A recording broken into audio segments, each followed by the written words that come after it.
कमाने वाली बहू, मम्मी आप हमारे साथ बंगलौर चलो, पापा थे तो अलग बात थी, अब आप अकेली यहाँ गांव में कैसे रहेगी? बेटे अनिल ने कहा तो मैं असमंजस में पड़ गई। हार्ट अटैक से हुई इनकी अचानक मौत से मैं अपने आप को लाख कोशिश के बाद भी संभाल नहीं पा रही थी। 12 दिन हो जाने से सभी मेहमान चले गए थे। बेटा अनिल और बहू अनिता दोनों ही इंजीनियर हैं।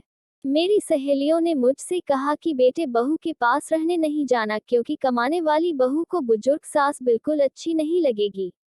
उसकी आजादी में तुम्हारे जाने से खलल पड़ेगी।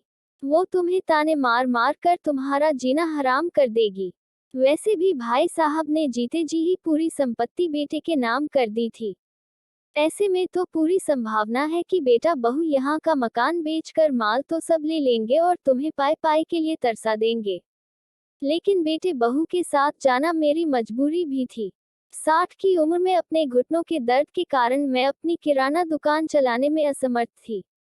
12 दिन के कार्यक्रम का पूरा खर्चा बेटे ने ही किया, लेकिन छोटे मोटे खर्च के लिए बेटे के आगे हाथ फैलाना मुझे ठीक नहीं लगा और जो थोड़े बहुत पैसे हमने जमा कर रखे थे वे खर्च हो गए।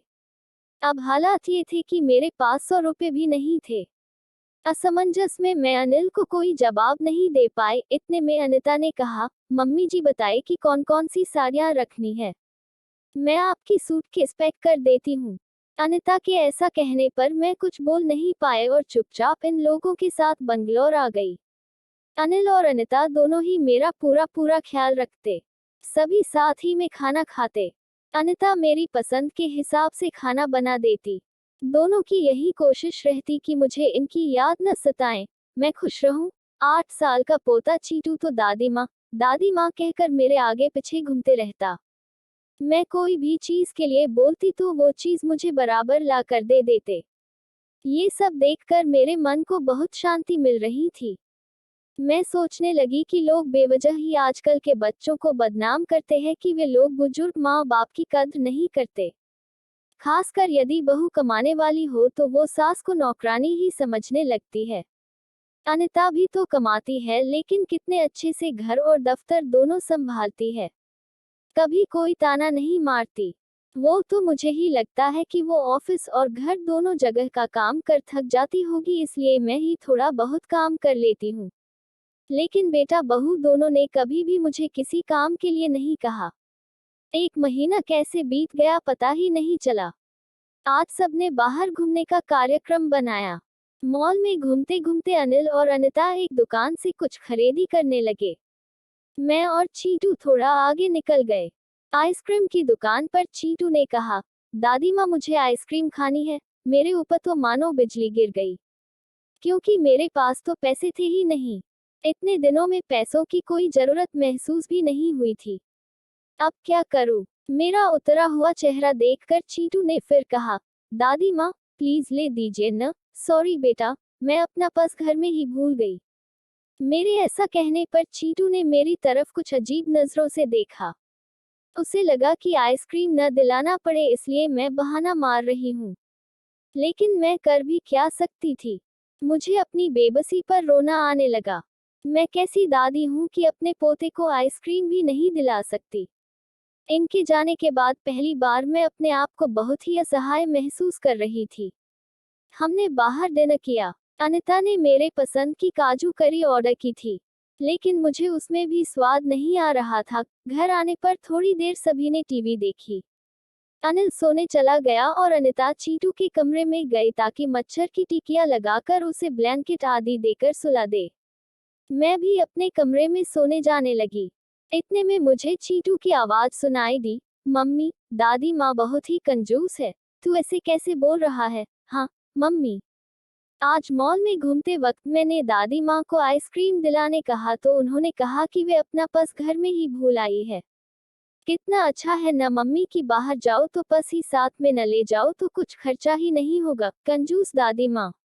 ये क्या है चीटू? दादी माँ के लिए ऐसा बोलते वक्त तुम्हें जरा भी विचार नहीं आया? क्या तुम उनके दुख को समझ सकते हो कि वो फिलहाल कितने दुख में है? दादी माँ को क्या दुख है? बेटा, अभी तक दादी माँ और दादाजी गांव में एक साथ रहते थे। अब अचानक दादाजी हम सबको छोड़कर चले गए।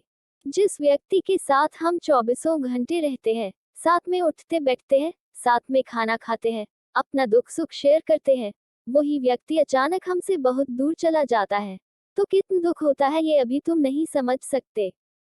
सोचो, अचानक तुम्हारे मम्मी पापा तुमसे बहुत दूर चले जाएं, इतनी दूर कि कभी वापस न आए, तो क्या तुम्हें दुख नहीं होगा?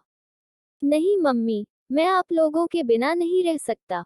बेटा, फिर सोचो दादी माँ दादाजी के बिना कैसे रह रही होगी। ऐसी स्थिति में यदि वो अपना पर्स घर में भूल गई तो तुमने उन्हें कंजूस तक कह दिया। तुम्हें तुम्हारे प्रति उनका प्यार नहीं दिखा। जब भी तुम्हें स्कूल से आने में 5-10 मिनट की भी देरी हो जाती है, तो वो लगातार बालकनी में खड़े होकर तुम्हारा रास्ता देखती रहती है। उस दिन उनके घुटनों में बहुत दर्द होने के बावजूद तुम्हारे कहने पर उन्होंने तुम्हारी मनपसंद मेथी मटर मलाई बनाई थी। इसलिए बेटा, किसी के लिए कोई भी राय बनाने से पहले उस व्यक्ति के दृष्टिकोण से भी सोचना चाहिए। सॉरी मम्मी, ये वार्तालाप सुनकर मुझे अपनी बहू पर बहुत गर्व हुआ। उसकी जगह यदि मैं होती तो शायद मैं भी अपने बेटे को इतने अच्छे से नहीं समझा पाती। सुबह अनिल ऑफिस चला गया और चीटू स्कूल। अनिता ऑफिस जाते जाते मेरे हाथ में कुछ रुपए देने लगी। ये क्यों बहू, मुझे पैसों का क्या काम है? मम्मी जी, इंसान को पैसों का कब काम पड़ जाए कह नहीं सकते। आप मंदिर जाती है, कभी दक्षिणा चढ़ा दीजिए, कभी चीटू के कोई चीज के लिए जिद करने पर उसे वो चीज लेकर दे दीजिए। लेकिन बहू, मम्मी जी, यदि यह पैसे अनिल आपको देते तो क्या आप मना करती? नहीं ना, आपकी बहू भी कमाती है, तो फिर आप अपनी बहू से पैसे क्यों नहीं ले सकती?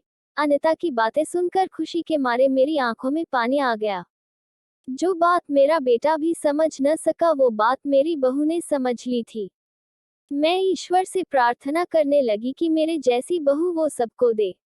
लोग बेवजह ही कुछ कमाने वाली बहुओं के दुर्व्यवहार को देखकर सभी कमाने वाली बहुओं पर लांछन लगाते हैं कि वे तुनक मिजाज और घमंडी होती है, सास ससुर उनको बिल्कुल अच्छे नहीं लगते आदि। कुछ बहुएं अनिता जैसी समझदार, सुलझे विचारों वाली, बड़ों का सम्मान करने वाली भी होती है। आज अनिता ने कमाने वाली बहू के बारे में मेरी आंखों पर पड़ा पर्दा हटा दिया था। प्लीज वीडियो पसंद आए तो लाइक और चैनल पर पहली बार आए तो सब्सक्राइब, कमेंट और अपने दोस्तों के साथ शेयर करना मत भूलना।